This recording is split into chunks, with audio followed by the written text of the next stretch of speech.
Hello, I'm Sam from Jessup Says. The focus of my channel is to share and educate on how to buy less, buy better.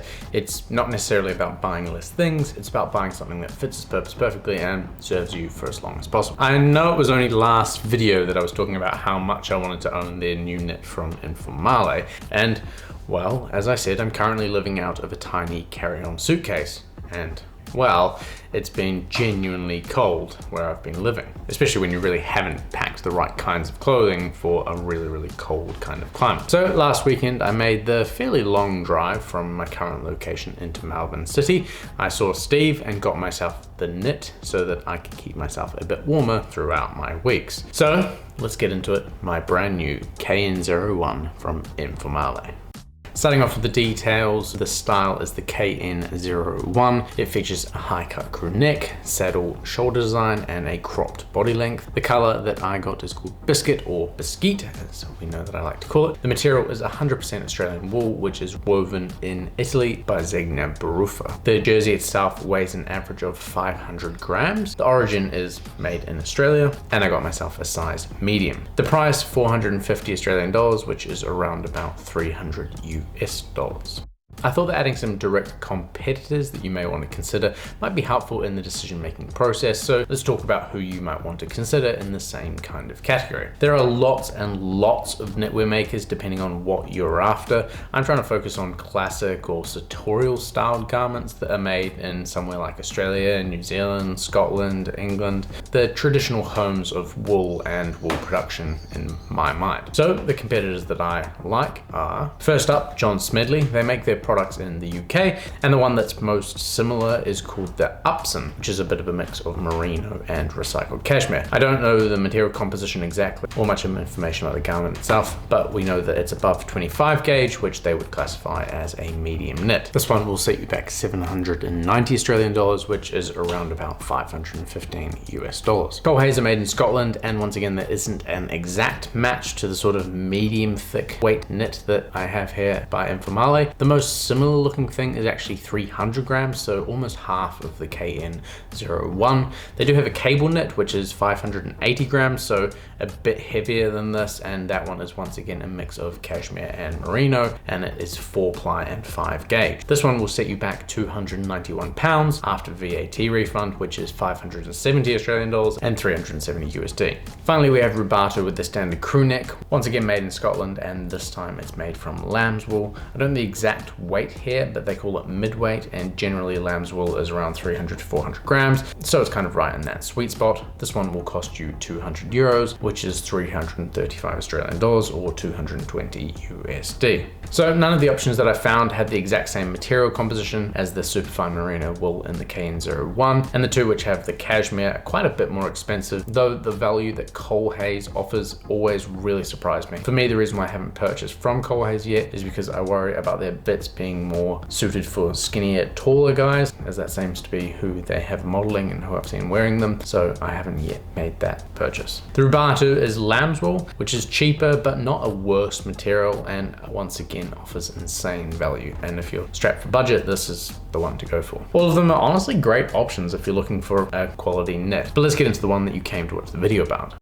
Starting with the fit, we're told that the body fits roomy and is cropped for a cleaner look when worn with a high-rise trouser. As I'm on sort of the lighter side at the moment for me, I went with a medium, and oh boy, is this a good fitting knit. This knit, more than any other knit that I've owned, feels like it's perfectly designed to accommodate my body and probably yours too. Fits perfectly across my shoulders and back, even giving the fake impression of biceps, which is pretty crazy. I put this down to the Shadow Soldier, which I'll explain a bit later. There's literally an infinite amount of movement, you know, like I just genuinely don't feel like I'm catching anywhere at any time. I feel like I just run around, or I don't know, go skiing. I suppose that's what people used to do in their knitwear. Even the arm length, which usually feels a bit sort of baggy or saggy on my arms, feels exactly right. And with a long sleeve underneath, it fills out perfectly. And the length itself, as in the length of the sleeve, is just perfect, keeping my wrists nice and warm.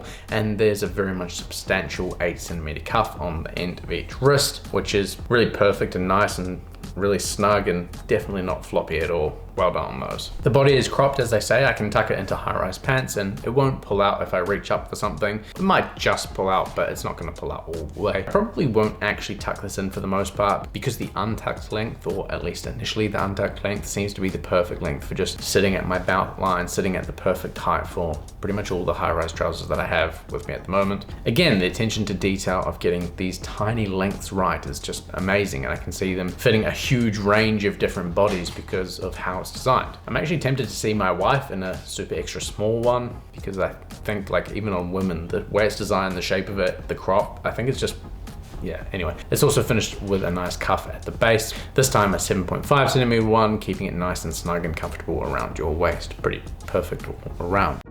The other most important part of any knit, or any garment really, but especially with wool, is the type and quality of yarn that is used. There are literally thousands of different types of wool and yarn, and what differentiates them is honestly hard to understand at face value, but as with most things, they're best understood with the experience of having them in your hand firsthand.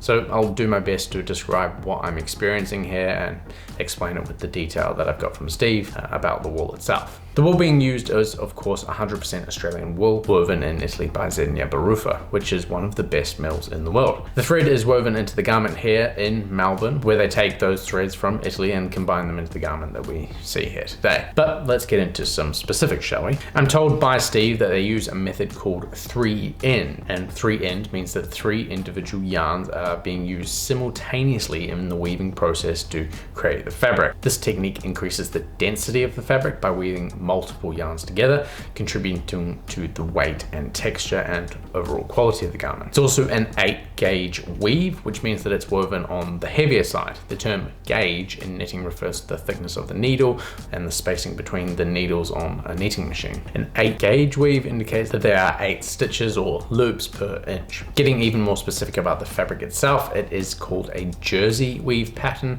which offers a very specific level of breathability. The jersey weave refers to a common type of weaving, which is characterized by its smooth, flat surface on one side and slightly textured appearance on the other side. The fabric also feels very dry to the hand. Sort of, I don't know how else to describe it, but the combination of the weave and the wool and how it's all been sort of molded together, it feels very dry to the hand. Almost crisp. It feels like something old school, something that you'd expect like an old Ralph Lauren to feel like. I can't explain it like any better than that. It's a lovely combination of traits that it's just very wearable, and even though it's midweight, it's sort of a substantially reassuring, again at that 500 grams per sweater. It means that it's warm, but it's not sweaty and suffocatingly warm. I'm genuinely impressed.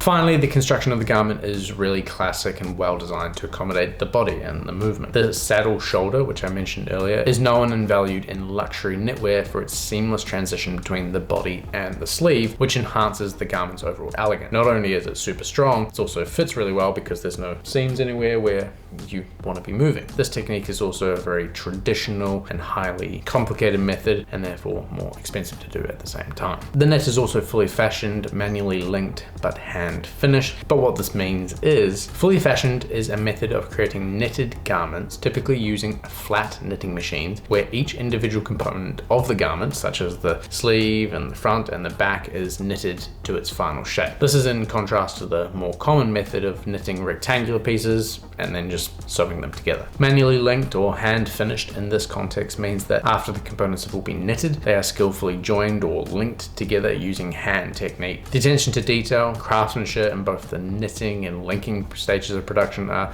the key factors between a fully fashioned garment and a mass-produced alternative. So this garment really is a high quality luxury garment in end-to-end detail, from the fit to the materials to the construction. And how crazy that it was made here in Melbourne.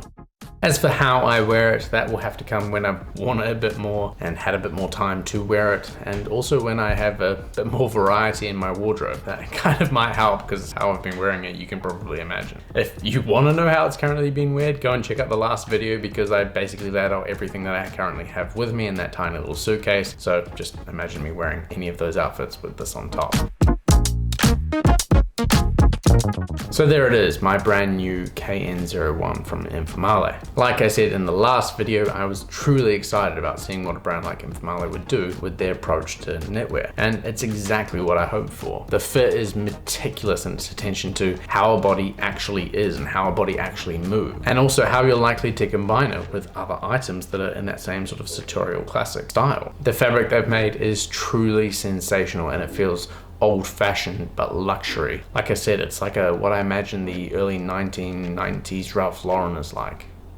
Actually, I think my wife has one of those, and yeah, it's exactly like that. Go and find a classic 1990s Ralph Lauren knit, and this kind of feels like that. It's that weird dryness. I'm not sure where else I've experienced it, but there you go. And of course, they managed to pull it off, made here in Melbourne. I look forward to giving you guys all an update when we've been through the next few cold months and we come out the other side, and I've put a lot more wear into it, and I can share with you all a lot more of what it's like to wear. Anyway, thanks very much for watching. Links are in the description as always, and I look forward to seeing you guys in the next one. Cheers.